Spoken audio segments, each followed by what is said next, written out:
She's like love, love, love, and music.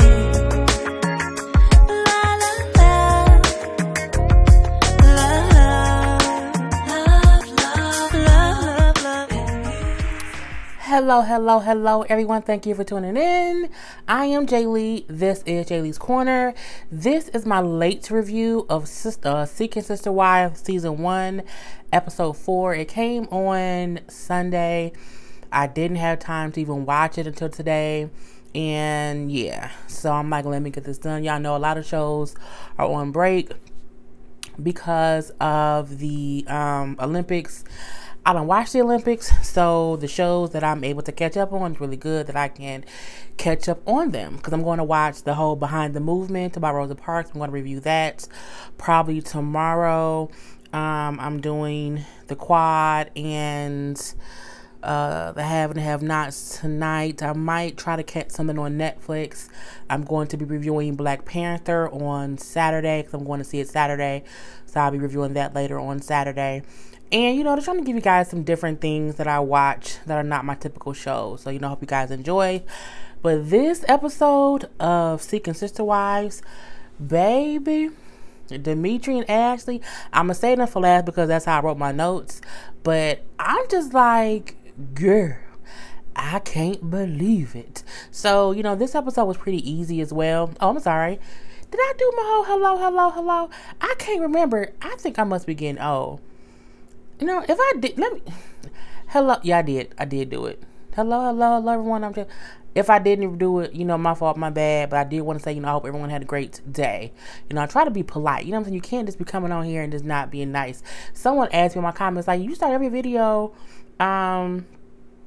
introducing yourself as if we don't know who you are. I do that because I feel like every video I do is always going to be someone new, and they need to always know that I am Jay Lee and this is Jay Lee's Corner. So when I try to catch myself to see if I said it before, that's why, because I have new subscribers, and this is a conversation. What I'm saying? I'm talking to y'all talking to me. We having a whole conversation. Even though I can't hear y'all right now, I can hear y'all right now.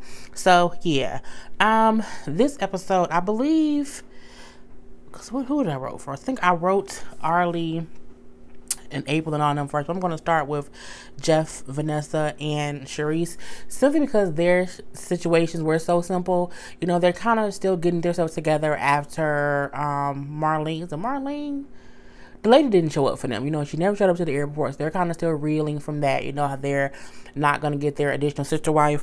In case y'all don't know, yes, I don't know who watched my stuff from yesterday or whatever.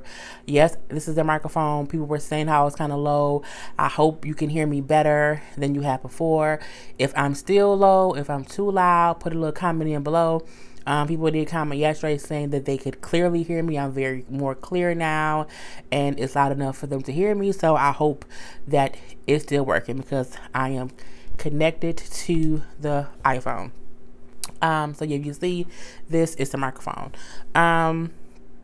So yeah, she didn't show up, and it seems like Charisse is the one having the most emotional connection disruption with her not showing up, because she was the closest to this potential sister wife. Vanessa kind of never really was fully happy, fully, okay, I'm so happy go lucky about this. So, she's kind of, I don't know if she's relieved or just happy it's over one way or the other. Jeff is also a little bit sad too, but he like, we're going to keep moving on. We're going to keep, dealing with our family and raising our family, and, let it be that. Where Charisse was saying kind of like she wished she had some kind of closure, because I guess they had been calling the girl and she ain't been answering. She ghosted them. She's a ghosting sister wife, but it's kind of crazy because you was on the show, so people gonna realize, hey, that's so-and-so from the library. She was on that show and she did some people. So who knows? Maybe she'll come back later on and say, well, I was just scared and I was just whatever. But her ass didn't show up today, so it is what it is. We then see them telling the kids that, Vanessa's pregnant with baby number 8. And the kids are really happy, saying that they want another sister. The oldest boy was saying how, it's been a pattern. It's been boy, girl, boy, girl, boy, girl. So I think it's going to be a girl. I'm like, that's cute how all the kids are like this. It's like a regular ass big family. They just happen to have different mamas. It's so strange to me. I swear to God it is. We then see the midwife coming over to see Vanessa to, kind of check up on her, have her first ultrasound. Not the ultrasound where you can see the baby face. No, this is the one you put it on the belly, you roll it around, you can get a heartbeat. So, Vanessa was saying how most women in the polygamy lifestyle has midwives because you can easily, what's on my face? You can easily, who knows? You can easily, have them come to your home where you're comfortable to get your checkups and check on you, and it's just kind of easier. So, she believes she's about 13 weeks, I think is what she said, and of course she hasn't been to the regular doctor as of yet. And so they're doing the little, she's getting a little ultrasound or whatever, and she's looking for a heartbeat, and I'm like, this is going to be heartbreaking because I don't think it's heartbeat. And I kept on thinking to myself, no, maybe sometimes it takes, with ultrasounds, sometimes it does take a minute to find the baby's heartbeat. But she was looking a little bit too long, and, she then like whispered, because the kids were in there, she did whisper like, have you ever had a miscarriage? And, Vanessa says no. So, they asked the kids to leave out, and, Jeff gets in the bed with her, and the doctor just kind of is honest and says, I looked for a long time. I don't hear a heartbeat. It doesn't sound like there's a baby in there, meaning you probably miscarried. Vanessa, of course, is like, well, I'm pregnant. My belly got bigger, so of course I'm pregnant. It's hard to accept it if you have a miscarriage. And the midwife also said, what, it could be that you're just too early in your pregnancy, that I can't hear a heartbeat. She's like, so my suggestion is, get in to see a doctor, get an ultrasound, and then take it from there. Meaning, with my machinery, I don't hear a heartbeat. I think you had a miscarriage. You need to get into and I won't say a real doctor, but you need to get into a doctor's office where they have different equipment to really see what's going on. They can also let you know how far along you are, and things like that. So, thanks, Mike. My friend, he likes to text me and say, what you doing? I'm beautiful. I'm working. So, I'll be nice and text him back.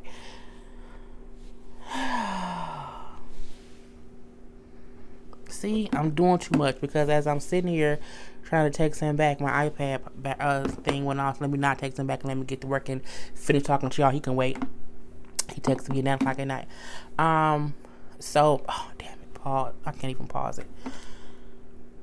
Okay, y'all have to wait a second.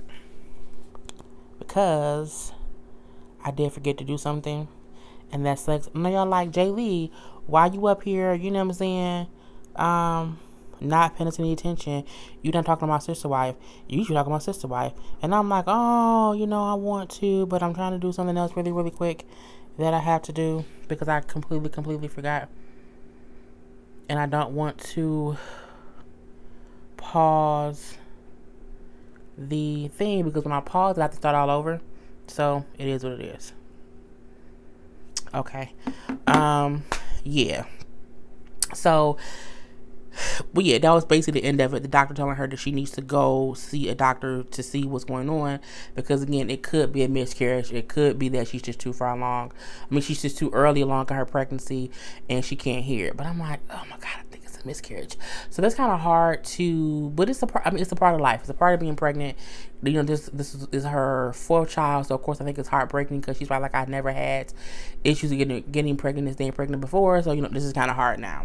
So we have to see what happens with that later. The next thing, Arlie, April, is it Ashley? No, Arlie, April, and Angela and Drew. Do y'all think it's weird that Drew's all of his wives' name starts with an A? I just wonder. So, we see April and Drew are celebrating their 20th year anniversary for them being married.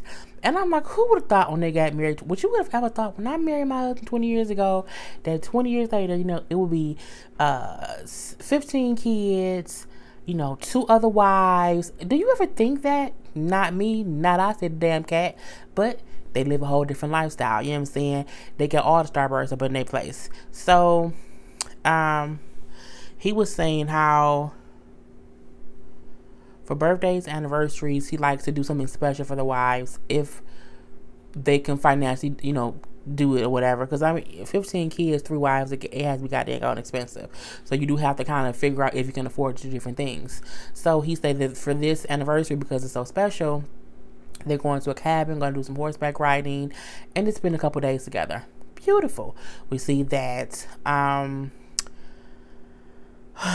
Arlie and Arlie and Angela are going to watch all the rest of the kids. That's a lot of children. Okay, it's 14. It's a lot. It's just a whole bunch. I think Arlie has more kids. April has the most kids. Then Arlie has a lot. But, Angela only has 1. So for her, I know it's probably like, oh my God, all these children, and what am I going to do?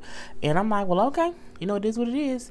Angela's happy. Not Angela. April's happy because she's like, she gets to go away with Drew. They can reconnect. They can kind of, get things back on track and everything. So I'm like, okay, she's happy about it, and it is what it is. And, I think you do have to make your wives feel special, so it is what it is. And, Drew was kind of cracking a joke when they were all sitting on the couch together.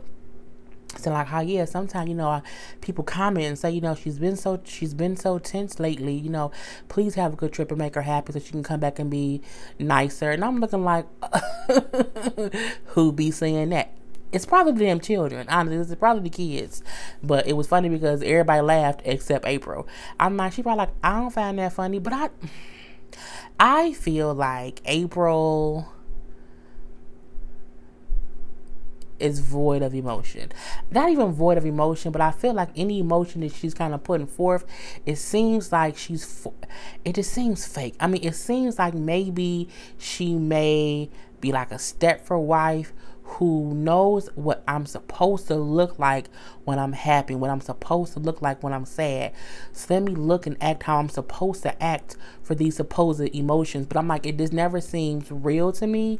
Like all the other wives from all 3 sets of families seem more genuine, and there's something ingenuous about April that I can't quite put my finger on, and I just don't know what it is. It could be that she's just a different kind of person, but it's something about her that I'm like, I don't know about you. So, yeah, they go to the little cabin and everything. They go horseback riding, even though Drew says that he broke his back a few years ago, but his doctor said that it'll be okay for him to go horseback riding because the movement will help adjust his back. When he said that, I called bullshit, solely because I didn't break my back, but I was in a car accident in 2016 and it messed up my back or whatever. And certain things don't feel good when you have a messed up back. Like something as simple as walking through the grocery store, getting groceries, lifting up and down, bending up and down, all that stuff can be really, really taxing on the back. So I can't imagine going horseback riding and galloping. You know what I'm saying? You're galloping or whatever. But if he like it, I love it, and he doing what he have to do for his wife. So we see, Angela and Arlie at the house with all the kids. And it looked tough. Okay. It just makes you not want children because you don't want to take the chance that you'll have 14 of them. I'm like, between the kids, I'll jump on a trampoline. They keep asking when the food gonna be ready. Then you have some of them just walking around barefoot. They on the tree swinging. It was just a lot going on. And I'm like, well, hell, half of them kids old enough to watch their damn self. So you supposed to have the older kids watch the younger kids. That's at least what we do in black families. If you have a 16-year-old kid, they gonna watch the little kids because they teenagers. You don't get them some goddamn responsibility, okay? But I don't know if that's what they do in polygamy households. If I don't know if that's happened, but it is what it is. Drew back is killing him. Why? Because he went horseback riding. And, he's sitting at a little picnic table. He was, Aunt April was saying how, he doesn't want to leave. He wants to just kind of stay and make this special for us. But you can see that he's clearly in pain. And one thing about back pain, like y'all see me sometimes when I keep doing this, it's because if my back hurts, I have to sit up straight. When your back hurts, you have to have a back to like a chair back or whatever, or you have to lay down flat or just kind of stretch out. And him sitting in that picnic table, I'm like, his back probably on fire. Oh, I know it hurt. And so when he had to get up and lay down on the ground, and he was, having back spasms, and she was have to kind of rub his back spasms out. I'm looking like, boy, I've been there, Lord. You know how many times I've woken up out my bed because I could have just been sleeping wrong, or this was my back and be aching or whatever, and I'm having to get up and stretch and all this other stuff. Or if I'm at work, and if I've been sitting too long or walking around too long or whatever, I'm taking stuff from place to place, and your back just starts hurting. You kind of have to just bend it and lay a different way or whatever. So I felt so bad for Drew. On the ground, the dogs came up and was around. I'm looking like he ain't down. He not down. He okay, dogs down somewhere else. So, and April was there to kind of help him. But again, I still think she's like void of emotions. So, she gets him in the car because now they're going to just go to the cabin so he can get comfortable and lay down and get his back kind of together. And she says, we have crutches in the back seat because we keep crutches just in case for moments like this. And, they get to the cabin. When they get to the cabin, Angela and Arlie called him because one of the daughters of April's daughters was swinging on a swing, and the tree branch holding the swing fell, and landed on the little girl back. The little girl 7. And the little girl, little frail little thing. She looked, she's such a little thin little girl or whatever. And, of course, Arlie like, oh my God, we have to get her to the hospital and stuff. April is panicking a little bit, but it was funny. Not funny. Well, yeah, it was funny because I'm like, you see Drew on the crutches and his back hurt, and I think it might be a thing because I just know what it feels like. And so he on the crutches, and she stopped at the door before going in the cabin, and you can see he kind of agitated because he's in pain, and she just standing there, and he's like, just pause the conversation, just go in the house. And she's like, okay, you can go in first, and he's like, no, you go in first, and then we'll do whatever. They go in, and he got instantly lays down on the floor, and he tried to just get himself stretched out. But Arlie was like, oh my God, it could be like a broken vertebrae. I'm looking like, girl, please don't diagnose her from at the crib. Please don't, WebMD that little girl. So but they're like, we will. But no, Arlie had to tell the hospital staff that she the babysitter because they can't bring up that they sister wives. So they had to call April and Drew to get the okay for them to even treat the daughter. I'm like, Lord Jesus. And, so we then see, Drew and them laying there or whatever. And Drew said, if it's really bad, I get that you would have to leave, just leave me here and you can drive back. They know, how bad it was or whatnot. But they called back later. The little girl at home, she's fine. She's had really, really bad bruising. And my thing is, when they said, oh, it could be a broken vertebrae, I'm like, well, how damn big was the branch? And if it was that big, y'all should have called 911. The ambulance should have came and got her ass. Y'all should not. I was just like, okay, I don't know. But yeah, they say she's okay. She's had really bad bruising, but she's fine. She's at home. And the little girl seemed normal when she talks to her mom and her dad. And, we see April thanking Arlie for, being there, for taking care of it, for, being a pillar to, I don't know, just being basically strong to handle it. And we see Arlie saying how, sometimes bad things have to happen to remind us that we're family, and how things, might need to change so that we can be all good or whatever. And what made me giggle and cackle and chuckle and like, okay, it's the petty moment of the year is when Angela says, things ain't gonna change. It's a revolving door. It's a continuing cycle. Things gonna continue to be the same way they were. And I tend to want to believe Angela simply because I don't think one event changes a person's nature who seems to have always been aware that they're difficult. I don't think it's any surprise to April how people view her, and I feel like if she know it and if she's never tried to change it, it ain't gonna change now. It's gonna still be tense in about another 2 episodes. So it is what it is. But that's how the episode goes off. Demetri and Ashley and Jocelyn. Babe, look, this is a reason to not want to be a part of a polygamous family, or not be a part of a whole village where your husband got a whole nother wife and you okay with it. So we see Demetri, he all geek and happy-go-lucky and want to dance the night away because he got a dang on date with Jocelyn. He then went and bought new clothes. And I don't know if he went and bought new clothes or if he went in his closet and put out all new clothes. But what Ashley said was, it looked like you got all the clothes in the store. So I'm looking like, because if he went out and bought all them clothes for a goddamn date, we beefed out, because you can't be using our hard-earned money for clothes to go see some other woman. Ain't gonna happen. Get the man clothes out the closet and put them on and go on about your business. I don't get no new clothes. What she get new clothes for? See, that's how we know that I ain't ready to be in that kind of situation, because I'm not having it. Okay, so Ashley's there helping him pick out clothes or whatever, and seeing out what he looks good in, what she doesn't like or whatever. And so she picks the clothes for her husband to go out on a date with. Girl. So, from there, I need to hurry up. I don't want to watch Black Lightning. I might review Black Lightning too. I'm not sure. So, she's saying how she is basically okay with all of this, because they are looking for a forever wife. And, in order for them to find this forever wife, she has to be comfortable being around Demetri. She has to be comfortable being around Ashley, and how they both have to build their own relationship with her. And this is the starting process. Keyword, it's the starting process. So, but she says how they have rules. The rule is, before there's any intimacy, everyone has to have a conversation to be sure they're on the same page. Everyone has to have a conversation to agree that they are in a committed relationship, or there has to be a conversation before there's any intimacy. I think that's fine. I think that's the same rule that goes on in threesomes. I think when couples have threesomes, they have to have a conversation about if the threesome is okay, and they have to have a conversation if ever that person who had a threesome with will have a twosome with anybody. You have to have effective, open communication. So I felt like, okay, I can get her saying, our rule is before any intimacy happens, we all have a conversation to discuss things. I'm like, okay, I can get that. She tells him to go on his date and to have fun, and she would not be waiting up.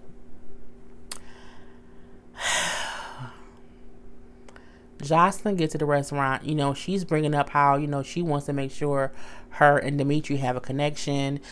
Saying how she do love Ashley. She felt like her Ashley would be cool, but she does not know if she will have like this spark with Demetri. So she's trying to get that figured out now. And, she get there, they hug or whatever. And for me, it was an awkward, sexual, silent situation. Awkward because it felt like neither one of them knew where to start the conversation, but I felt the sexual tension completely, because he's staring at her, she's staring at him. He's saying, I'm just so mesmerized, your eyes are so beautiful. She's telling him how beautiful his eyes is, how beautiful his smile is, and how they just basically like looking at each other's eyes and they smile. But see, that's all surface bullshit, okay? When you see someone and how they aesthetically look, how they physically look, sometimes isn't how they are on the inside. And my thing is, I have met so many guys who are so cute on the outside, and they are complete asshole jerks, and it's a complete turn off for their inside. The same way have I seen people who are maybe not that aesthetically pleasing to the eye, but they are such great people and such great beings, and have this awesome vibe that they look the best. They just look sexy. They because I have a thing where I say sometimes people aren't cute, they sexy. Sometimes a person isn't sexy, they got this vibe, it's this feel, it's the sauce that's in it. And for Jocelyn and Demetri, I feel like they are physically attracted to each other. I feel like Jocelyn is giving all the right answers to the test. I feel like it's when you go on a job interview and they don't know you're an asshole yet, but they ask you all the questions, you give them all the right answers, and they're falling in love with you. But they don't know that in the meantime, in between time, once they hire your ass, you gonna not punch off your lunch breaks, you gonna still got dang on pins from the staff room. See, them kind of people that you don't supposed to be trusting. But they look and they give you all the right answers that you're hypnotized. So, you know, Jocelyn asked like if Ashley liked her because she's concerned about that. And, you know, he said, yes, she really did. You know, they talk about a little, you know, just different things. You know, she said like, well, would it be a schedule or whatever? And they both kind of came to the agreement that, you know, they wouldn't want to do a schedule. Like, I wouldn't really want to have, you know, with one person Monday, one person Tuesday, you know, I would kind of want it to like just be whatever. And she's like, well, I agree, you know, I think it should just flow. Flowing sounds all well until y'all flowing too much together and you ain't got no goddamn time with him because ain't no schedule.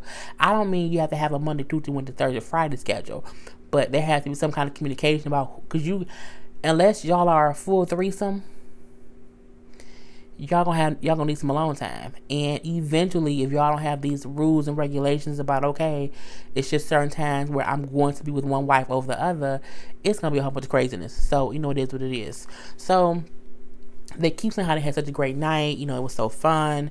They enjoyed each other's company. You know, it was such a great day. You know, oh my God, such a great day. I think either one of them said how they didn't want it to end yet. Okay. They say how they want another date. Okay. But then they get up to leave, and I'm like, okay, what the cameras finna go and follow them to? They go outside, and she said, oh yeah, my car's pulling up in a minute. And he like, oh, your car, really? Okay, cool. And you know, they say how much they like each other. They want to have another date. He walks to the car, gives her a nice, tight ass hug. I felt like they wanted to kiss each other, but they didn't want to kiss each other on camera, is what I thought. It looked like they both at one point or another were anticipating the kiss or wanted to go in for a kiss, but they just did not do it. And then she leaves. Okay? She pulls off and says it was a great time. We then see the words walk off screen, you know, after the camera crew left, Jocelyn and Demetri met up secretly. Bitch, what? Bitch, what? Next thing we see, it says it's 8:46 a.m. We see Ashley sit on the couch in her robe, and then she say, you know, when I went to bed, you know, he wasn't here yet, so I'm anxious to see what happened. Girl. So, you know, he come in, you know what I'm saying, oh yeah, it was a long night, I was tired, you know. Then he says in the confessional, you know, I'm nervous about telling Ashley and how she gonna take it. I'm looking like, well, when he said that, I said, that fool, fuck that girl. He fucked that girl. Lord Jesus, he slept with that girl. And, you know, he tells how the date went good. The conversation was great. How she had great answers to different questions. How she's open to a lot of things that both he and Ashley want from a sister wife. And he like, it's not much that she's opposed to. I'm like, does that mean she don't like that? She's not even opposed to anal? I just always wonder about stuff like that. So he then says, we went and had a nightcap. And she's like, oh, so the sake at the restaurant wasn't enough? He's like, nah. So he's like, yeah, we went and had a nightcap. It was here, you know, the place closed. And then we had to go to another location. And she's like, oh, okay. And he was like, and she said, you know, well, did anything happen? And she took a sip of her tea. I know it's gonna fall.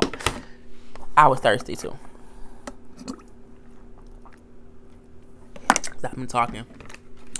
She took a sip of her tea. And when she does that, he says, oh, yeah, something else did happen. Honey, she started coughing like, I thought I misheard you. He said, yeah, something else happened. He then says, we were intimate. Demetri, we were all rooting for you. When he said we were intimate, I'm like, you just lost any and all credibility about why you're in this, because you and your wife just said y'all have a rule, and the one rule is that y'all have a conversation before you have sex with the person, before you're intimate with someone.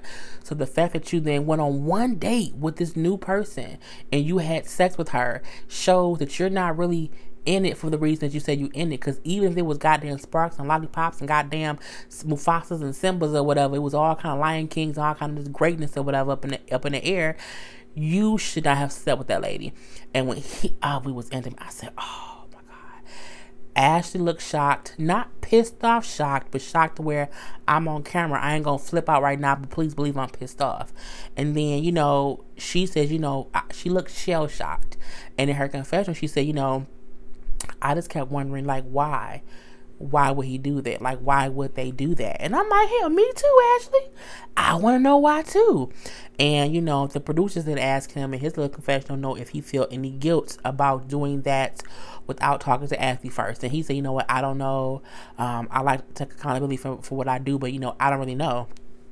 And, Ashley says, asked him, like, do you feel good about what you did? And, he said, no, I don't feel okay about it. It was like just a magical night and things happen. Bullshit. I feel like you knew the point of going on a date was to get to know that lady. And at one point, Ashley said, getting to know someone after a day or two, you don't really know them. So being intimate with them doesn't make any sense. And I'm like, girl, yes. But at the same time, you signed up for this lifestyle. But in saying that, she also said in front of him, she said, we had rules to not move so fast. We had that rule. And then she looked at him and said, and that didn't happen. I said, girl, ooh, he in the doghouse. And, she said that she's not sure what the future will hold for them, for the three of them together. And I think she has every reason to feel that way. Because even though she signed up for this lifestyle, she signed up for this lifestyle with the rules. It's the same thing as, I marry you, but we had these vows. Part of my vows is that you won't cheat, lie, steal. You will always protect and love me. And if you don't do one of those things, even though I signed up to be married to you, it doesn't mean I'm happy that you went out and lied and cheated on me. You know what I'm saying? So my thing is, she signed up for a polygamous lifestyle. She absolutely did. But at the same time, there are rules to follow so that each person feels comfortable in the situation.